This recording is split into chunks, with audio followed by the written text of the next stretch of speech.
Well, thank you, Don, and thank you, everybody. I'm really very honored to receive this, partly because of the great people that have won it before and are winning it tonight, and the people that are presenting it.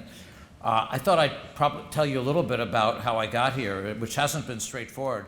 As Don mentioned, when I'm a chemical engineer, and when I finished my degree, I wasn't sure what I wanted to do. That was 1974, and pretty much all my classmates went to oil companies. And so I thought that's what I should do too. So I applied and I got jobs from about 20 different oil companies.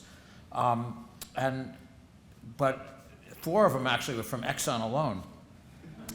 And I remember going to one of those interviews at Exxon in Louisiana, and one of the engineers said to me, if you could just increase the yield of this one petrochemical by 0.1%, he said, that would be fantastic. It would be worth billions of dollars.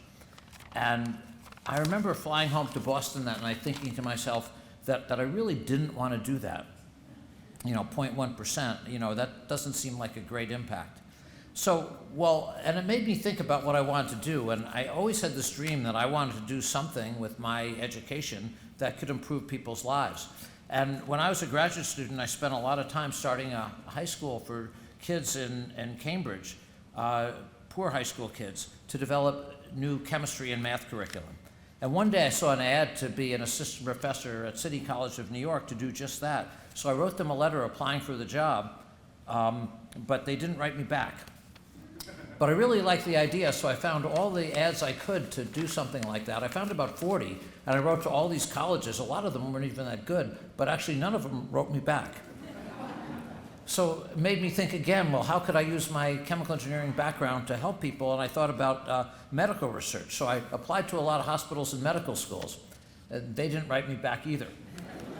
And then one day, one of the postdocs in the lab where I was, he said I should write to this man named Judah Folkman at Harvard. He said sometimes Dr. Folkman hired unusual people. He thought very highly of Dr. Folkman. I won't say what he thought of me. But at any rate, I wrote to Dr. Folkman, and he was kind enough to offer me a job.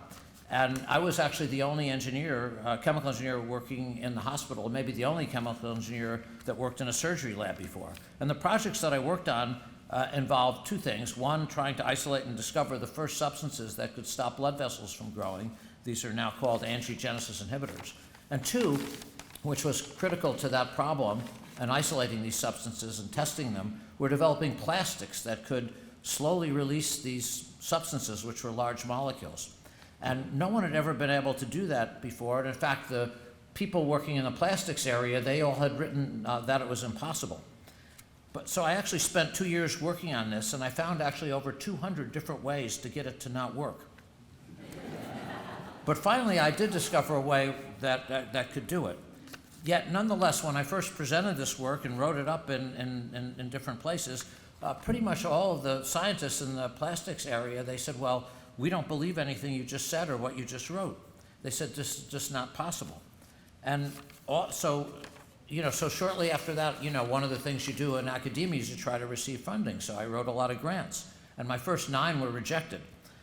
So then, I love being a postdoc at Children's Hospital in Harvard, but a lot of my friends said it's probably not a good idea to do that your whole life.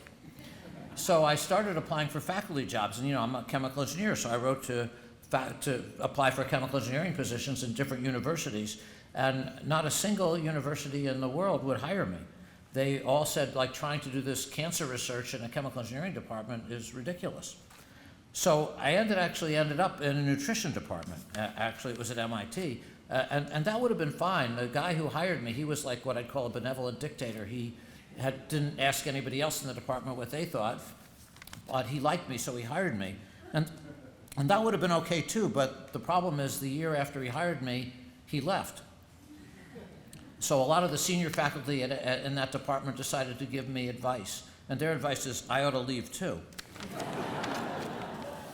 But nonetheless, I kept trying, I kept working hard, and we managed to do a few things on patents and papers and training great people, and that's led to a number of new cancer treatments. And actually, I'm still at MIT and lucky enough to be here tonight. And, you know, along the lines that Bill said, you know, it certainly would never have happened, none of this would have happened without myself having a wonderful staff and tremendous research group. And I've been incredibly lucky that my wife Laura, the most important person in my life, has given me a tremendous amount of support. So I feel incredibly fortunate to be here tonight, and it's been a real privilege for me to do this work and to be here tonight to accept this. Thanks so much.